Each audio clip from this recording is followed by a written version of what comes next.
ดีแล้วเจ้าก็สิเอายาเฮ็ดดิมึงแน่บ่ได้ซ้ำฮ้อนอันนี้น่ะเพียงหน้าแข้งเฮ็ดไปอะไรงานี่ก็บ่เพิ่มฮ้อนดังตีนยังเนาะยังพูดบ่ได้มื้อนี้เมื่อยแล้วก็เช้าก่อนบ่เพิ่มฮ้อนดังตีนจะไปเอาขึ้นเด้อจังหน่อยมันปวดหัวนี่อย่ามันทับอ้วกับมันน่ะเอ้ยเอาอยู่บ่นี่เอาแม่นบ่บ่อ่าเอาเป็น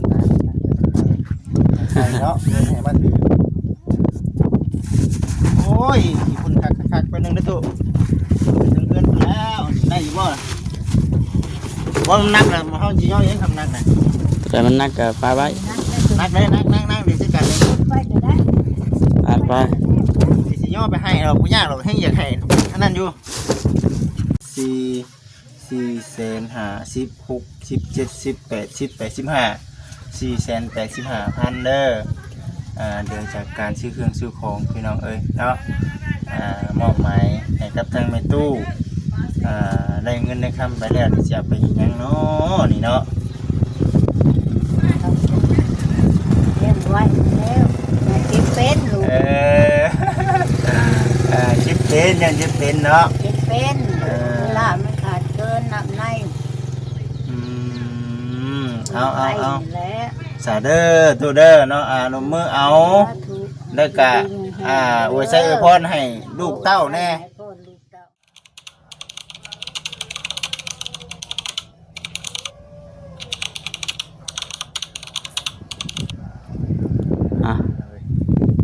มานี่แหละพี่น้องเปิดคลิปมาก็อยู่ที่บ้านที่เฮือนแม่ตู้คูนพี่น้องเนาะวันนั่งบ่ครับยัดแมนอยู่ทางนี้เนาะเอาสันเด้อพี่น้องเด้อเนาะสบายดีทั้งบ่คำนำเนาะค่ะสบายดีเด้อพ่อแม่พี่น้อง FC เนาะเลยกำลังจ้าเนาะเด็ดจ้าขอโทษขออภัย FC หลายๆขึ้นมาแล้วบ่ได้แจ้งบอกก่อนนะเนาะก็คือว่าอันนี้เราสิอันบ่พี่น้องเนาะเราสิง่อยขึ้นบ่นี่เนาะเทิงลงมานี่แม่นบ่นี่อันนี้บ่โยยันแม่นอยู่เบิ่งโอ้ยเป็นจังได๋จังหน่อยก็ล้มป้องล้มตัวเอ้ยจังได๋จังก็ล้มป้องนี่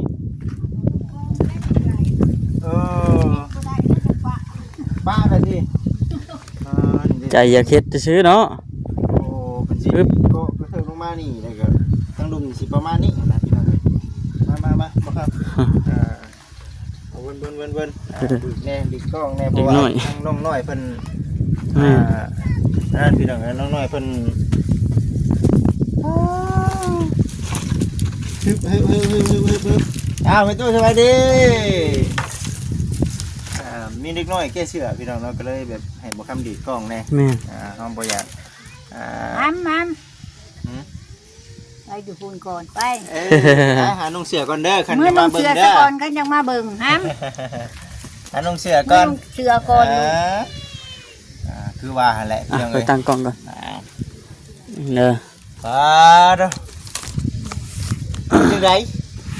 จื้ออยู่บ่นี่จื้ออยู่บ่ตุบ่อยากจื้อบ่ได้เลยบ่อยากจื้อบ่ได้ตาบ่เห็นหุ่งดำบาดนี่สร้างเป็นตาก็บ่เห็นหุ่งเลยเดียวนี่กระเตกละมือตึ๊บมือตึ๊บตาก็บ่เห็นหุ่งเห็นกระเตกเนาะบ่ได้1ข้าว1น้ำให้กินซั่น1เองนั่นแหละจุไฟได้ระวังหม้อน้ำร้อนด้วยเด้อจุไฟยังได้อยู่ร้อนแบบนี้อาบน้ำอยู่ไสนี่เหรอโอ้โหเชียร์ไฟน้ำข้าวเจ้านี่บ่เอาน้ำพอมันบุกถ้าเพิ่นได้แพงบ่เสีย47,000ชมกับตัวเองอาบอยู่บ่ล่ะชมกับตัวเองใช้อยู่บ่โอ้ยชมมันก็บ่ชมเลยกินน้ำหั่นพร้อมบ่กินไม่ซื้อหลุดเข้ามาคายเลยซื้อคือละตู้สมมุติว่ามีเงินเจาะน้ำให้นี่สิมีให้หยุ่มอยู่บ่นี่โยมก็โยมไปฉันนะหยุ่มได้อยู่ว่าจะสิได้ อยู่ เอ บ่ อ ได้ก็จำเป็นนั่นแหละเนาะลูกเบิ้นนั่นแหละ ใครกลัวไปหาไปไกลได้เนาะ ไปกว่าไป ใครก็ไปเอาอยู่ไกลอยู่เนาะ ไปใส่บ้านใส่เมืองก็เห็นใจเพิ่นเสียค่าพื้นค่าไฟเพิ่น อืม เนาะแม่นดูเอ้ยเพราะว่าช่วงนี้มันเป็นช่วงร้อนแหละน้ำในนี่โอ้ลำบากยากหลายพี่น้องเอ้ยเนาะ แม่น คือผู้มีนี่ก็แล้วไปผู้บ่มีนี่โอ้ยน้ำสิล้างถ้วยก็ยังบ่อยากมี อืม ก็ทั้งยาก มีรถมีล่างนะค่านี้เขาไปแก่เอา แม่นบ่อืมจังได้เสียสิเฮ็ดหยังอันนั้นน่ะ นี่ แม่น พุดลักเลยทีหนึงพาบัดไป สิเอาผ้าวัดบ่ใส่เดี๋ยวนี้นะ เดี๋ยว คือว่าใส่สังกะสี เจ้าก็รักใหญ่โพ แม่ ด เพิ่นซื้อพาบัดมาให้แล้วก็เห็นแต่ดึงตัวนั้นแล้วขังตัวนั้นแล้วก็ดึงไปหัน เฮ็ดเองบ่นี่ เอ นะ อ ยังเอาขึ้นบ่ได้เอาลักขึ้นบ่ได้ก็นอนอยู่ ป้า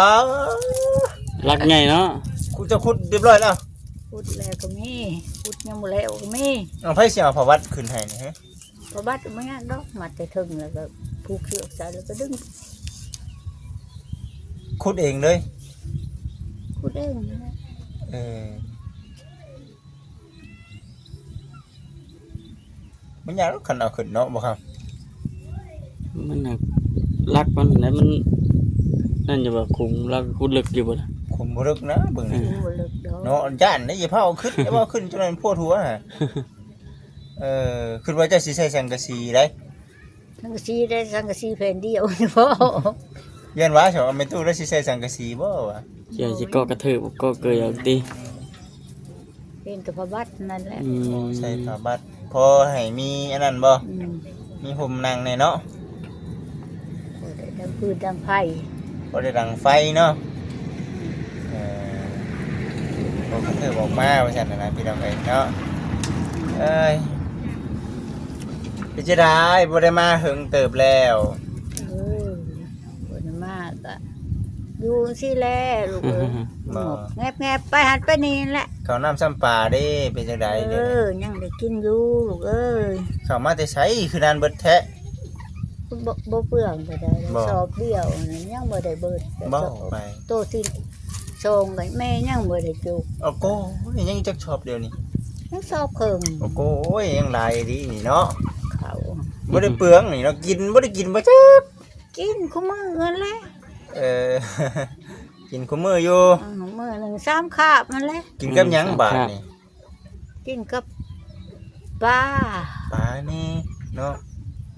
บางเทื่อก็เขาให้แน่ปลาเลย อืม ก็ให้น้ำแน่เนาะอืมดีแหละมีคนให้ เนาะ เขาได้ก็ได้กินน้ำเขาอยู่ โอ้ ทั้งเถื่อก็เพื่อนนี่แบงทั้งเถื่อก็เพื่อนนั่นแบงทั้งเถื่อก็เพื่อนนั่น อืม แต่ว่าบ่แม่นว้าวลูกเอ้ยได้กินคูหลังคาเฮือนกินข้าวได้คงกิน บ่นี่แต่ลูกเจ้าของ เป็นไงลูกเจ้าของใน ลู นี้ ก เอา เจ้าของบ่ไกลเลย อืม แล้วยังคือเก่าอยู่เด็ก นั่นคือเก่านั่นแหละ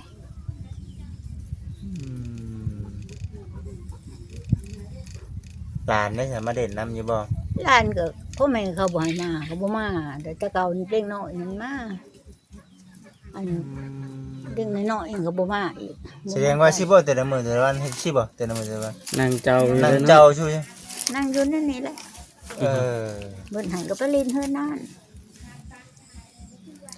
งอมเงียมตามภาษาผู้เฒ่าบ้านนี่ นี่ก็บุญแต่พ่อแล้วนี่ว่าสิไปเก็บผัก เก็บผัก สิไปหาเก็บผักมานึงว่ะ บ่ อืม หนึ่ง เก็บ ผักหยัง ผักกระสาบนั่นก็ขุกนี่ ผัก ไก่ สา บ่ บ ไก่บ่ตุ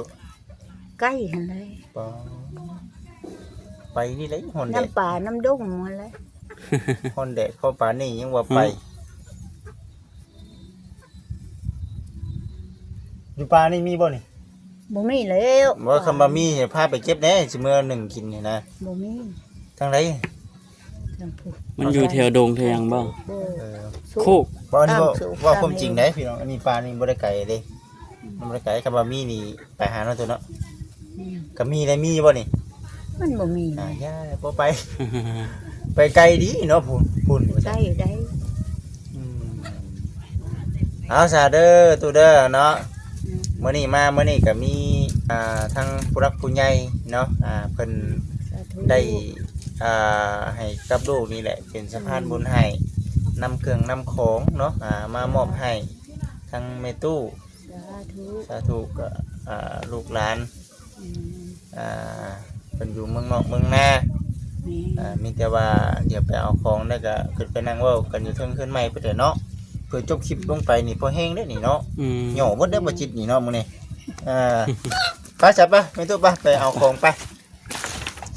นำเครื่องนำของก่อนพี่น้องโอ้ยยังคันยังแข็งแห้งคือเก่านี่เนาะสาธุยังอยู่ดีไม่แห้งอยู่ ดีแล้วเจ้าก็สิเอาอย่าเฮ็ดดิมึงนี่บ่ได้ทำฮอดอันนี้น่ะเพียงหน้าแข็งเฮ็ดไปอันไร งานี่ก็บ่ทำฮอดดังตีน ยัง เนาะ ยังพูดบ่ได้บ่ดีเมื่อยแล้วก็เศร้าก่อน บ่ทำฮอดดังตีนจะไปเอาขึ้นเด้อจังหน่อยมันปวดหัวนี่ อย่ามันทับอ้วกับมันนะ เอาอยู่บ่นี่ เอา นั่นมันบ่ เอา เป็นเนาะให้มันถือโอ้ยคุณคักไปนึงนะตู้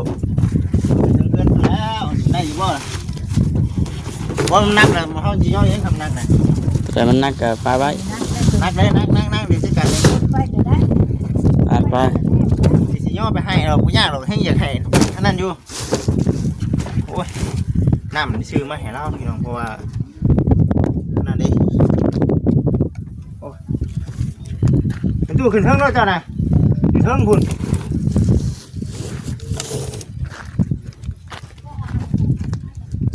ปาตะ4 โมงก็ยังแดดอยู่พี่น้องเนาะ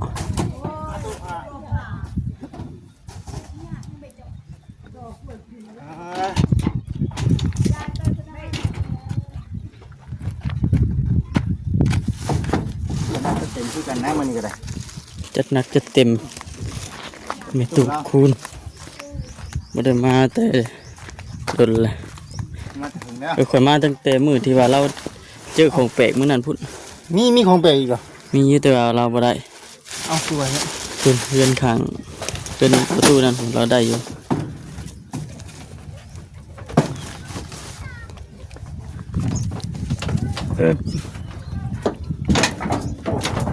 ดูมันเอาพี่มันเอาก็ได้บ่อยากเข้าไปในมันร้อน เอ้าเนาะ มันเอา ปิดเข้าในเลยบ่ น้ำนี่สิดูน้ำจะชื่อว่าตัวนี้ นำซื้อ อันนี้นะว่าน้ำอันนี้น้ำเฮาซื้อมาเนี่ย ปิดเข้าในเลย ปึ๊บ มาแล้วก็เปิดจากกล่องขึ้นมาให้ดู คือในได้เลย มาเลย ได้บ่ครับ ได้อยู่ ได้เนาะแต่เราตกเด้อ โอเค เป็นยังบ่ เป็นยัง เจ๋งอยู่เหรอ เจ๋ง โอ้ เย็นนะบัด หนึ่งคำนี่หนึ่งอยู่ไทยโอ้เฉพาะเรายังอยากก็ออกเนาะมันบ่มีบนหนึ่งเขาเนาะมีบนหนึ่งเขาน้ำใส่พี่น้องเลยเนาะเก็บไว้เด้อเดี๋ยวว่าจะแชร์ให้ดี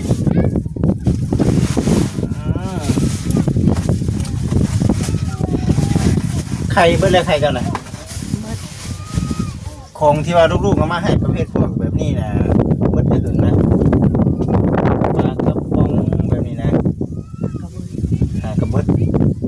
เซฟอยู่บ่กินนะลูกเซฟอยู่โอ้ ยัง เฮ้ย ยังจะโถมยังหาห่อพวกห่อ กินอยู่กินเนาะแซ่บ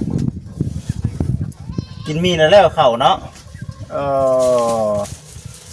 กินมีเดี๋ยวแล้วเขาผู้เฒ่าผู้แก่โอ้สิพูดในตู้เด้อจะปัดเฮือนเด้อโอ้ย อันนี้เป็นขนมไข่เด้อตัวเด้อเป็นขนมไข่กินบ่ อ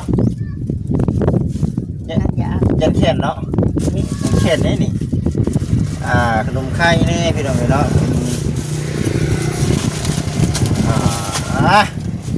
มันเบิดเลยบ่นี่เบิดเลยก็มาเพิ่มอีกพี่น้องเนาะเป็นปลากระป๋องเนาะเป็นปลากระป๋องแน่พี่น้องเนาะสิได้ปลากระป๋องนุ่มดิเบิดนะผู้เดือยังคงกินให้เนาะเต็มจังนี่เนาะครับเต็มเนาะ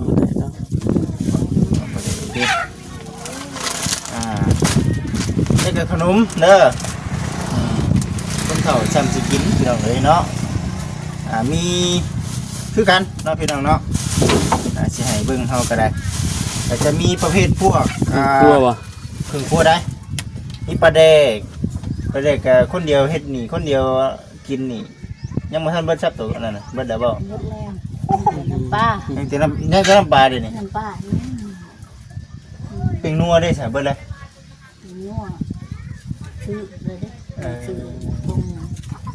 โอ้ยเนาะเอาเด้อเบิดได้บ่ของเจ้านี่น้ำมันก็เบิดแล้วว่าซั่นอันนี้เป็นเม็ดกี้ปรุงข้าวเจ้าขึ้นมาเจ้าชิดใส่เด้อบ่แม่นน้ำปลาเดี๋ยวบ่ได้เอามาเบิ่งนั่นเป็นน้ำเม็ดกี้เด้อสิใส่ตัวนี้เวลาสิปิ้งไก่เนาะเพิ่นบ่เนี่ยครับ ซอสหอย ซอสหอยเนาะซอสหอยอันนี้ก็เคยเห็นอยู่แล้วมาบ่ว่าหลายเลยย่าซะบ่หลายเลยจักอยู่เนาะ จักจัก ตัวนี้ด้วยซะ ตัวนี้ชื่อแล้ว เป็นนัวพี่น้องเนาะเครื่องครัวตัวนี้บ่บอกก็ได้มั้งนี่เนาะหมักพริกแน่พี่น้องเอ้ยหมักพริกแล้วก็เป็นสบู่เนาะอาบน้ำอาบในต้องใส่สบู่น้ำแน่เป็นสบู่ใส่ในตัวเด้อจะเจ้าน้ำไม้อีกเด้อปึ๊บเลยแล้วก็จะเป็นในเรื่องของ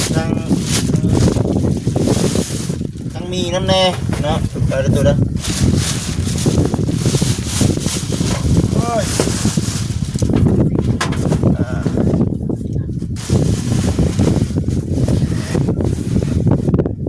ทั้งมีน้ำแน่เนาะแล้วก็น้ำเราบอกข้ามาไว้ให้ก็ได้นี่ฮะขังก็ได้เนาะ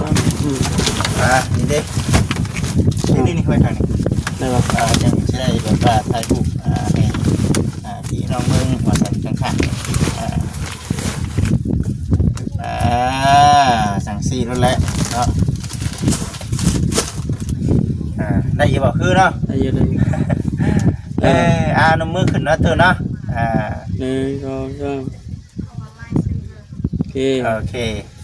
นี่แหละอันนี้นะจะเป็นเครื่องของทางลูกเต้าเนาะหรือว่าคือทางลูกนะเอิญเพิ่นพ่อลุงกับแม่ป้าเนาะแต่ว่าทางแม่นี่เอิญเพิ่นลูกก็ได้เนาะก็คิดเห็นเพิ่นก็ได้โอ้ยว่าซั่นกระบะคนเฒ่าเด้ว่าซั่นนั่นแหละเบิ่งอ่านเป็นอยู่บ่นี่ บ่เป็นแล้ว เอ้ยคนระดับนี้ไฟแห้งเลย บ่เห็นหูก็เห็นหูก็ได้อยู่ ได้อยู่เนาะจะเป็นทางลุงนี่เตินเด้อลุงนี่เตินแล้วก็ป้าจันทมะดีป้าจันทมะดีคนผ่านเงินมาให้ลูกนะแมนถือว่าให้บริษัทซื้อเครื่องซื้อของมาพี่น้องเนาะเดือจากการซื้อเครื่องซื้อของเนาะเดืออยู่บ่เนาะบ่เดือสักบาทบ่เดือแน่นี่ได้บ่ บ่เลือแล้วบ่เลือ พี่น้องเอ้ยเนาะ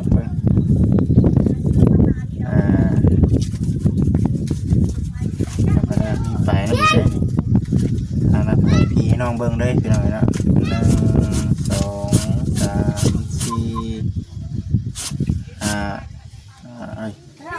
2 3 4 4แสนเนาะ1 2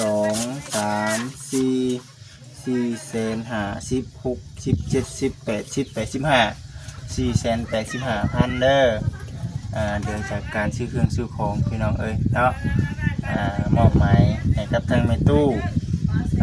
ได้เงินได้คำไปแล้วจะไปอีกยังเนาะนี่เนาะ เลี้ยงไว้แล้วอย่าเก็บเป็นลูก ชิปเป็นยังชิปเป็นเนาะ เก็บเป็นเวลามันขาดเกินน้ำใน เอา แล้ว สาเด้อตัวเด้อเนาะลงมือเอาแล้วก็อวยใส่อวยพรให้ลูกเต้าแน่ ให้พ่อลูกเต้าให้ดูดีมีแห้งคู่คนแต่นี่ต่อไปให้มีแต่อายุมันยืนเด้อลูกเอ้ยสาธุให้อยู่ดีมีแห้งคู่คนอยู่ไกลอยู่ไกลแต่นี่ต่อไปเท่านั้นแล้วว่าก็บ่เป็นแล้ว เนาะขนาดว่าบ่เป็นได้นี่เนาะสาธุสาธุ นั่นแหละจังว่าผมว่าเพิ่นอยู่บ่กึกไกลเพิ่นยังอยากช่วยเบิ่งแหน่คือ ดูไก่ยังคือเทนเนาะดูไก่เทะเพราะว่านี่จะยังให้ตายลูกเดียว เว้าอยู่บ่เสมอ บ่เว้าก็ซ้ำเว้าแล้ว บ่ เฮิงหยดตัวนึง ยังหยอดเนี่ยมันดีแค่นี้แม่นบ่ หยดแน่มันดีแค่ไหน สาสังว่าแท้เนาะนี่แหละพี่น้องเอ้ยเนาะลูกหลายคนพ่อแม่เลี้ยงได้จักคนเลี้ยงลูก 2 คน ลำบากบ่เลี้ยงลูกนี่ โอ้ยความลำบาก หึ มันก็เบิดอยู่ในโบนได้ลูกมันแหละ แม่นใช่บ่เอ้าบัด อี นี้ ก แม่ ห้อน บ่แม่นฮ้อน ฮะ มันสัญญาณเป็นจังไดเลี้ยงลูก ลูกมันแล้วเลี้ยงลูก ทุกพุ่นแหละพี่น้องเด้อ หน้ามื้อในเพิ่นแล้วบัดนี้ มื้อใน มาเยี่ยมมายามใหม่ สิได้มาเยี่ยมมายามทางแม่ตู้เด้อสิแหละพี่น้องเอ้ยมาซะพี่น้องเนาะก็เอาบางนี้เลยแหละเนาะบ่ครับ เลย บ่จิตก็สิได้จบคลิปก่อนพี่น้องเอ้ยเนาะได้จบคลิปก่อนหลายมื้อเด้บ่ได้มาหาทางแม่ตู้เรานี่หลายมื้อแล้วคืออุกใจให้แม่ตู้คือนั่งตาลอยแบบนี้ซะเป็นได้อุกใจเรื่องหยังเด้ บ่ได้อุกปานใดดอก ฮะ บ่ได้อุกปานใด บ่ได้อุกปานใด แสดงว่ามีอุกแม่นบ่ แสดงว่ามีในอยู่ในกลุ่มคิดเนาะ นี่จ้ะ คิดไปได้บัด ขึ้นยังเดี๋ยวนี้ คือน้ำลูกมาแล้วลึกๆ ขึ้น โอ้ ยังก็ คื เดี อ ยว น้ำ ว่า ลูกผู้ชายผู้อยู่บ้านเมียพุ่นบ่ ขึ้นน้ำลูกผู้ชายบ่เดี๋ยวนี้ อืม ลูกผู้หญิงได้แต่เป็นได ลูกมันยิ่งน่ะกระเทินเพิ่นบ่คือแล้วแม่ก็บ่คือปานใด อืมแต่ว่าคิดน้ำผู้นั้นซะ ขึ้นน้ำผู้เป็นบ้าผู้นี้ก็เพิ่นบ่หัวชาเฮาแหละก็เสียใจอยู่กับย่ามันแม่นบ่ แอมบ่ อืมเอ้าบ่คำของข่อยเป็นหยังไง มันฮ้อนเลย โทรศัพท์ข่อยฮ้อนบ่ แม่ โทรศัพท์ข่อยฮ้อนเนาะมีแต่ว่าเอาซั่นใดๆก็อดทนสู้เอาลูกเมียเขาแหละเป็นคนบอกเนาะอืม แม่ไปเนาะแม่ว่าเป็นอันได้ละบุญเจ้าก็ว่าแต่เจ้ามันก็บ่เป็นถ้ามันเป็นเจ้าก็บ่เอาดอกแต่คือปะกันกับปะอะไรเพราะว่าซองเถื่อเต็งแม่เต็ง เสเด้อตัวเด้อเอาอยู่ดีไม่แห้งอยู่ดีไม่แห้งเลย สบายดี สบายดีอยู่ดีไม่แห้งเด้อเนาะโดย